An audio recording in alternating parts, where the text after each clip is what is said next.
Thankful for you guys tuning in every day and all the support that you give me. Amanda, you got work to do. I love this event so much. This is number one. There are other great events, main event, etc., but the 50K is our favorite. And time to gamble. We ready? Who ready? We ready? Who ready? Who? We ready? Who? Who ready? Who? We ready? Who? Who ready? We ready. Been ready. I waited. My turn. On God. Hell steady. I keep dropping back to back. I keep going. Good morning, everybody. Today is a special day. The 50K is on deck, the Poker Players Championship. People ask me, what's your favorite event in the world? This is it. This is number one. There are other great events, main event, etc., but the 50K is our favorite. So we're going to take a moment here, get some sun, think about all the things we're grateful for. First and foremost, the opportunities to play these things. Thankful for you guys tuning in every day and all the support that you give me. Obviously, number one, top of the list. Thankful for my very supportive wife who totally gets it. She's the best. The puppies who are not here right now, we've got a little bit of an issue. Well, they're over at Patty's right now having a little play date, if you will, although Apollo, he's been doing this thing where he's been spitting up. And, first they gave him these acid reflux, meds or whatever. And then found, unfortunately, it's a common trait in Yorkies, that he's got pancreatitis, which could be incredibly dangerous, actually, like hospitalized and stuff. So we've had to switch his food, do some different medication things, but he seems to be in better spirits. He seems to be happy. He's over at Patty's, so yeah. So anyway, today, like I said, we've got the 50K Poker Players Championship. Now, this is an event. I think I don't know if I've ever not shown up exactly on time for this one. I think I always just come right on time and play the full grind. Having said that, if there's one you come late to in terms of it meaning the least, could potentially be this one because it's a very slow, 100-minute levels, very slow structure. But the way that I look at it, the value of coming early isn't really for the limit games, it's for the big bet. In the big bet, you can actually do some damage and take advantage and, scrape up a stack. But, a lot of people will just register day two. I imagine we'll see a very short field of people showing up on time. If I had to guess, I'd say, not even kidding, 12. If I had to guess, over under how many show up on time, 12. Will we be one? We'll see. Pretty exhausting, few days in the 250K. Didn't go the way we'd hoped, but now we got to move on, next chapter. Thankful for this beautiful sun right now. Soak it in, have some water, have some breakfast, have some coffee, and get the day started. 12:45, we got ourselves one of them Pedialyte Freezy Pops because we just beat Saber. Last night, actually, after play, I'm really genuinely, after a bust out, when you're down mentally or whatever, I swear to you, always been playing video games just puts me at ease. That's all I think about. So as you can see, score on easy. Amanda, you got work to do. Score on normal. Amanda, you got work to do. Score on hard. You haven't played, but you don't even have one. So maybe finish because, I'm kind of blowing you out right now. Playing campaign, different things. I even played last night. I was just zoned out. I was playing this Peaky Blinders game. Having a drink and a cigarette with Thomas Shelby in the pub. As Shelby was having me do this thing where I had to take a hammer and smash this guy in the head. It wasn't David Peters or anything or a selfie stick. It was a real hammer. So I was doing that a little bit. Got a little sweat. And we had a long day today because we're playing. This tournament's grueling. Really, there's not a lot of point to show up on time, but I love this event so much that I can't help myself. I want to be there from hand number one. That's what we're going to do. We're going to get dressed.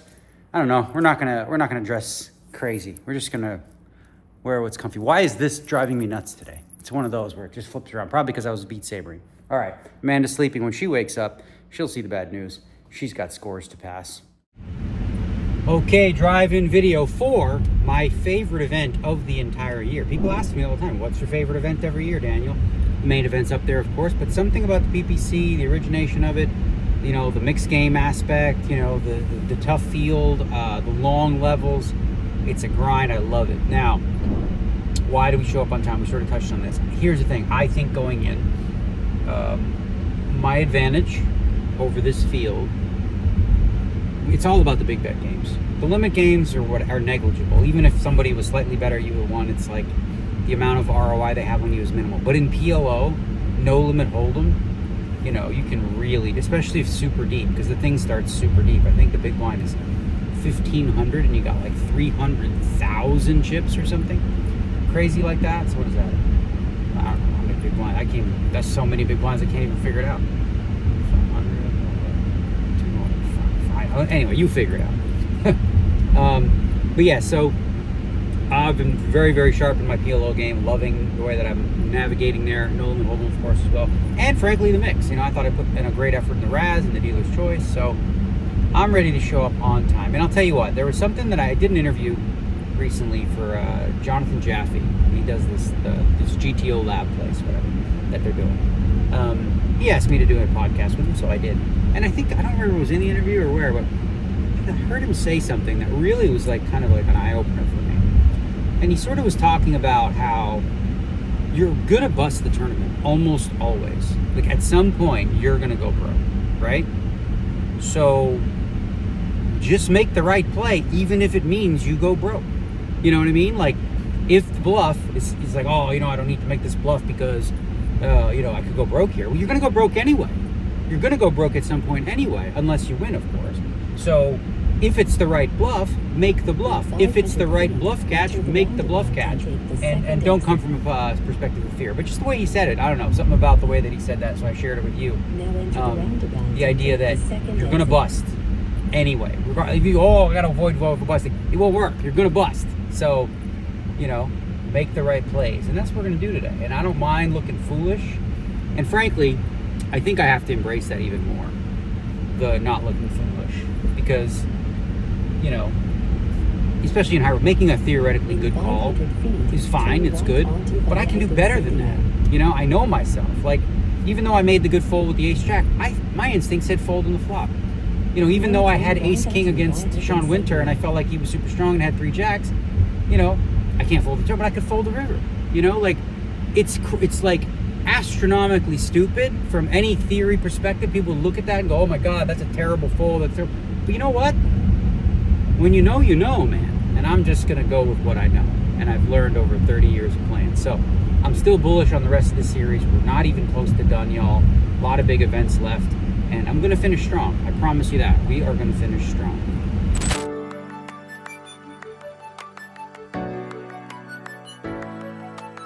All right, this is how you know. Dedication. Hand one, no messing around. Benjamin's always on time. Mr. Scott Saber, Player of the Year race. Doing good.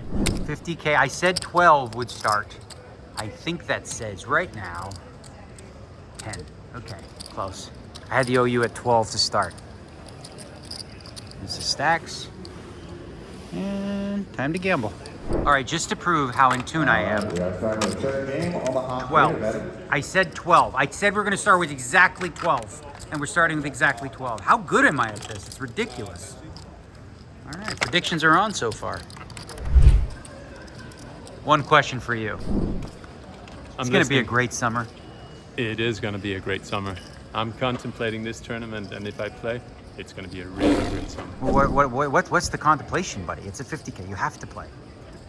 I have to play. You have no choice. The man said it. I have to play. Okay, well, get your ass in here. Let's go. Gus Hansen, everybody. I haven't seen that gentleman in a while. This is our table here. We got Benjamin. We got Lindy. I can beat him pots. I usually beat him pots. Nacho Barbero. Undrafted player. Unbelievable. Can you believe it? They didn't draft him? So we're up to 4 tables now. All right. 364.5. We just won a little no limit pot. He would have called me too. He can't follow. You can't follow. You wouldn't have called me too. Can you do it when I come back? Okay, thanks. Okay, so what did I say? 364.5. Had a triple draw hand that was kind of interesting too, where I made a number 2, 2, 3, 4, 6, 7 against a player I don't really know. And I check raised. He was Pat. I check raised him with 1 draw. He re-raised. And I mean, I don't know. It's like, if someone re-raised that's strong, I'm probably good. But let's say he's bluffing or whatever. I don't need to like re-raise and fold him off it. So I call. After a pause, I check. Now he bets the end too. I'm like, all right, well, I don't know. It seems a little thin. I don't know the guy. I just call, and he's like, you win. Okay, great. So obviously I maxed that one. This PLO hand and the no limit hand I played against the same player. Not all that interesting, but we're gonna share both anyway because why not? You know? Yeah, I'll tell you about the PLO spot and I'll tell you about the no limit spot. The limits is like whatever, you know? So there's 9 games and in about an hour 40. I don't know. I think I don't think we got through all of them. Maybe pretty close. I'm not sure. But let's talk about this PLO hand that we played. Again, not that interesting, but somewhat interesting. More on Ed Benjamin's spot. Lines are 515 with a 15 ante. Kaira makes it 4K under the gun. David Benjamin calls in the button. I'm in the big blind. I have not a great hand, but it's a cheap price, and we're playing 4 or 5 handed at the time. At King 6 of spades, Queen 8. It's more than enough to defend against like 2.5x. And the flop is 7-8 deuce club spade. If there's any heavy action here, I'm just folding. I just have an 8. It's not enough. But it goes check, check, check. Now the turn card is the Queen of spades. All of a sudden, old D-Neg's in the driver's seat. I got queens and 8s, and I've got a king-high flush draw. I potted. They both call, right?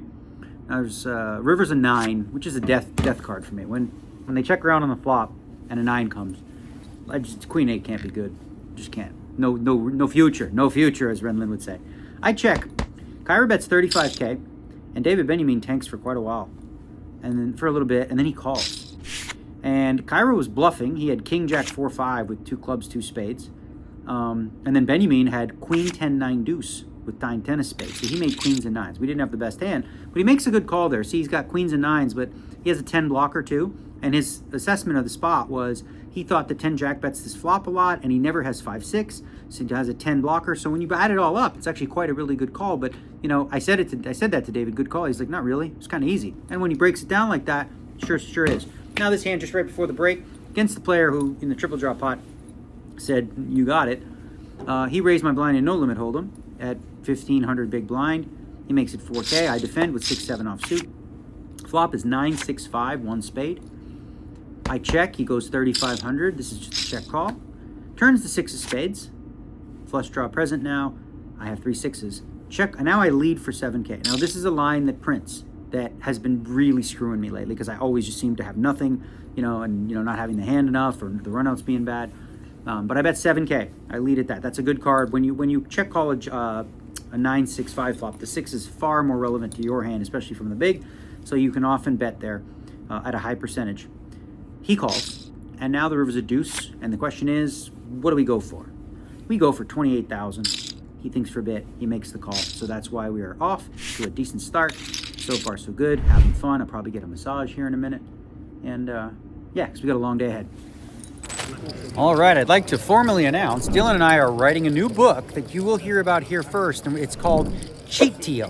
Not GTO, but Chea-T-O. We're going to go over every spot, how you 3-bet, put an oversized chip, don't say raise, gets the illusion. Other things we're going to cover are how to put chips in the pot and just get them back by mucking your hand. What else we got? I know you've been working with the master. Yes. Right? Yes. Okay. How to pay people and then take the money back. With subtly. Exactly. Doing it subtly. Exactly. Put the small blind out, use it as a chip protector, muck your hand, put the chip back on your stack. Yeah, how to call, fake call, You will get it all here in this exclusive course. Dylan and I co-authoring this book, Chea-T-O. Get your copy now. That's $19.95. Use promo code Chea-T-O from 2 of the best. Chea-T-O, ladies and gentlemen. Chea-T-O. Alrighty, next break. We got 330,000. Just lost the pot again right before the break. In stud 8, I had 8s and 6s in 5 against Joao, who had a flush draw. No low draw, just like he needed to catch a diamond. I made kings up on the end too, but what did he even call with him? 5? I don't know. I think he's supposed to. He actually should have folded on 5. I'm pretty sure. He had my board was. I started with a 6 of hearts, got a deuce of hearts, and then an 8, and it's close. I just think if I have a low, he's just dead.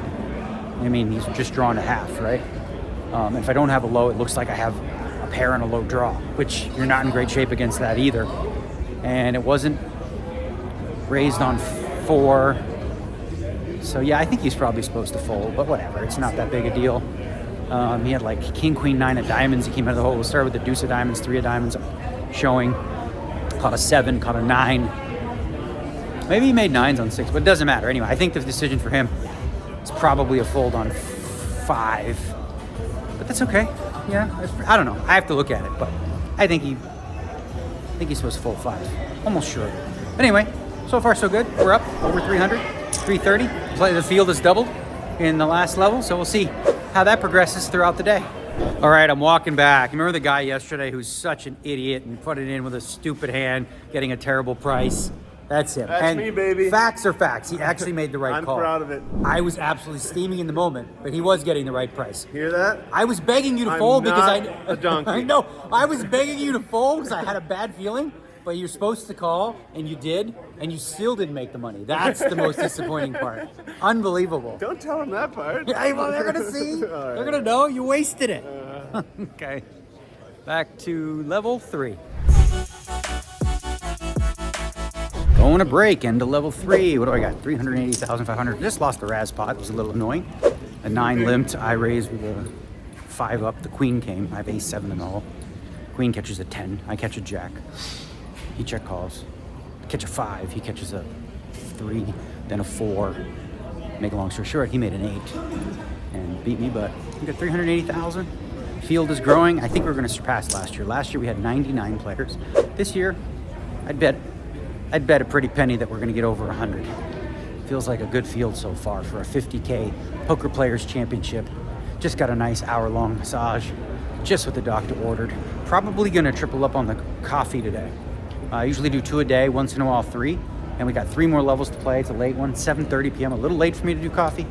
But if you're going to do it, this is the event to do it.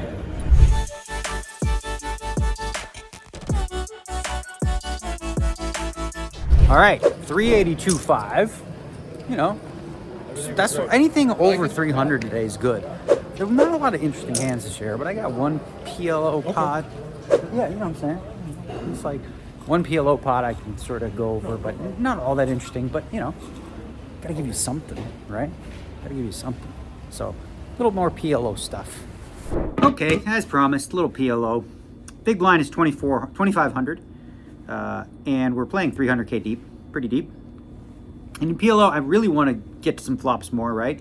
We are playing 7-handed, 6 often if there's an open seat.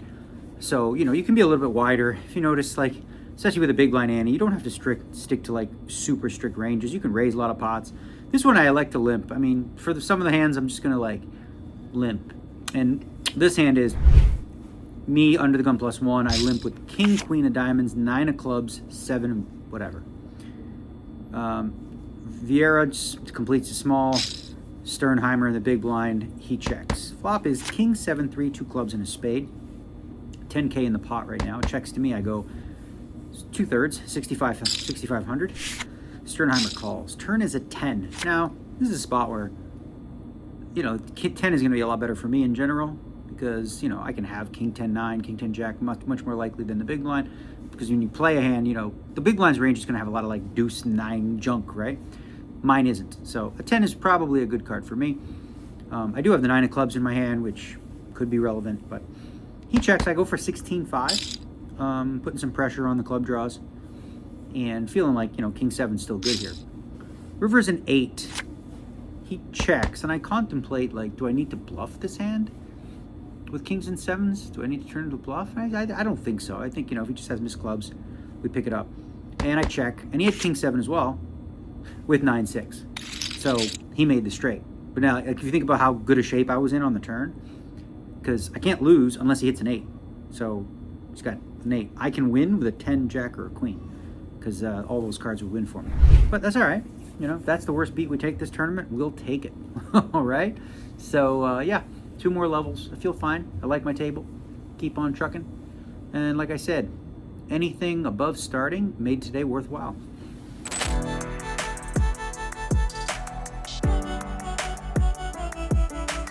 What are you doing? It's break time. You just beat me a pot. What are you doing? He just beat me a pot. He wants a picture. 490,500. He just beat me a pot. He milked me like a milked me. You bluff. You tried to bluff. Then you got there and you milked me for 11K. It's fine. It's fine. Hey, how you doing? I'm gonna go make pee. I'm gonna go make pee. Thanks for wasting most of it. Okay, get out the oopsie meter. I just realized against this guy. My goodness, just now. Well, we'll talk about a PLO. First, let's talk about the PLO hand. So PLO hand, I raised with ace 10, queen 9 double, all red. Beautiful hand. The small blind's an older gentleman who 3-bets pot, and I'm like, this is a great spot. Even though, you know, he's most likely got aces, I got position. I can represent on a lot of hands or whatever. Comes queen 6-3 rainbow. He checks, I check. I'm like, okay. Turns a 4 with 2 spades now. I don't have space. He checks. Now I go 21 into like 50 because I don't know. Maybe ace queen's good. Maybe he has ace king with spades or something like that. So, and then maybe there's some rivers I can bluff too if I need to. And the river's a 6. He checks. I'm like, I don't know. Ace queen could be good. No, it wasn't. He had aces. But this last hand, oh no. Okay, there was a move available to me. Aha, above the rim. We're going to actually call it an oopsie because I made the worst play of the 3. Deuce to 7 single draw. I raise with 4, 6, 8, 9, 10. That's a pat 10. Pat 10. 10, 9, 8, 6, 4. He 3-bets the button. I call. So far, nothing unusual. I pat. He draws one now. Okay? He made it 31,000 pre. So there's like 70,000 in the pot. I check. He bets 11,000. He's just saying, like, almost always that he has like 10-8 or a 9-8 or something like that. Not a monster hand, but something reasonable. Because if he has a monster hand, he's going to go for value. But I can represent a whole bunch of hands that I'm trapping him with. So the play for me was to check raise the river. I think. I don't know if this like qualifies as full oopsie. Scratch the oopsie. It's not. Well, no. You know what? We're going to call the oopsie because we called. That's the worst of the options. Because he's never bluffing here for that size. And he had 10-8. He made a 10 on the end. So he beat our 10-9 with a 10-8. But, yeah. No, we'll go with the oopsie because call is wrong. Call, wrong. If I'm, fold or do the move. Do the move. Anyway, so far so good. We're doing everything we need to. Yeah, just got to think, oh man, that's an interesting one. Huh? I don't know. Do you think it's interesting? Because I certainly do. I'm thinking about it because it's fresh in my mind. Just happened. All right. So, had about 10 more minutes to think about it. Take the oopsie off. Take the oopsie off. Listen, take the oopsie off. You bet like 20% pot. He's tricky enough, he's smart enough where he might just think like target specifically the kind of hand that I have, make it look like he has no bluff, and just use a very small size for a cheap bluff. So I have to call him actually. In retrospect, getting like 7-1 or something. So scratch the oopsie. It's not an oopsie. It's just fine. Tired. 115. We're just finishing up. 543.5. Almost doubled my stack. That was more than worthwhile to show up on day one. We're going right to bed. Thankfully, we got a room here. There will be no Beat Saber. There will be no nothing. There will be head, pillow, sleep 8 hours, restart 1 p.m. It's a good day. We had fun. Good crew of people here. And we're going to do it all again tomorrow, day 2. This is going to be over 100 people. A lot of people will show up tomorrow. Bet. Peace.